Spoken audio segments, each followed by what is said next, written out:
C'est un séminaire qui réunit les élus et les cadres du Parlement béninois. Objectif de la rencontre, étudier et valider l'avant-projet de décision portant attribution, organisation et fonctionnement du cabinet du président et du secrétariat général de l'institution. Au cours de ces assises, les réflexions vont se porter sur de nouvelles bases pour la modernisation de l'administration parlementaire. Ces 3 journées de travail sont d'une importance capitale et resteront gravées dans la mémoire de chaque agent parlementaire. C'est une rencontre très attendue dont les conclusions impacteront assurément le fonctionnement de notre administration.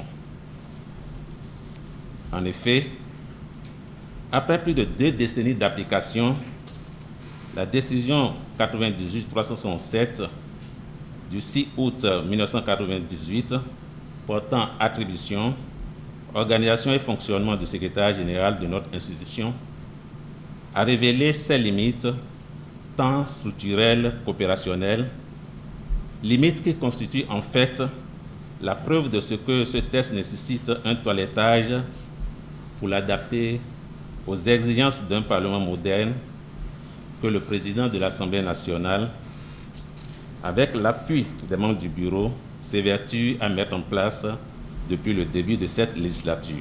La réforme préoccupe la 8e législature, ce qui justifie la présence de son numéro 1 avec à ses côtés ses collègues du bureau dont les 2 questeurs, Boniface Yewetome et André Okunola, et le 2e secrétaire parlementaire, Delonis Koglevi. Oui, dans notre administration, nous traînons des punaises si discrètement tapies qu'elles passent inaperçues, mais si redoutables qu'elles sucent notre sang et nous inoculent des maladies sociales pernicieuses.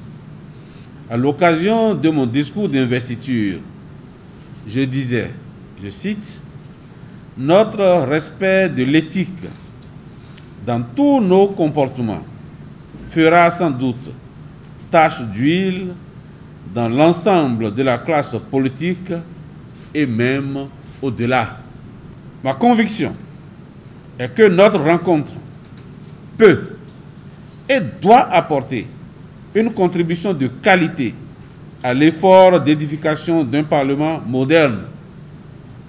Ainsi, au sortir de ce séminaire, nous disposerons d'un projet de décision permettant la mise en place à l'Assemblée nationale d'une structure organisationnelle claire et limpide qui contribue à la satisfaction du travail et au sentiment de sécurité administrative du personnel parlementaire. Cet outil doit permettre à l'Assemblée nationale d'achever les autres chantiers que sont la finalisation du manuel des procédures administratives, financières et législatives de notre Parlement,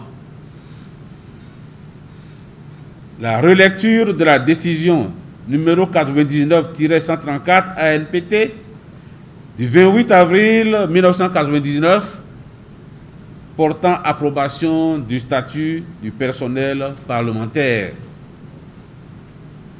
l'adoption du code d'éthique parlementaire, etc. Les échanges vont durer 3 jours.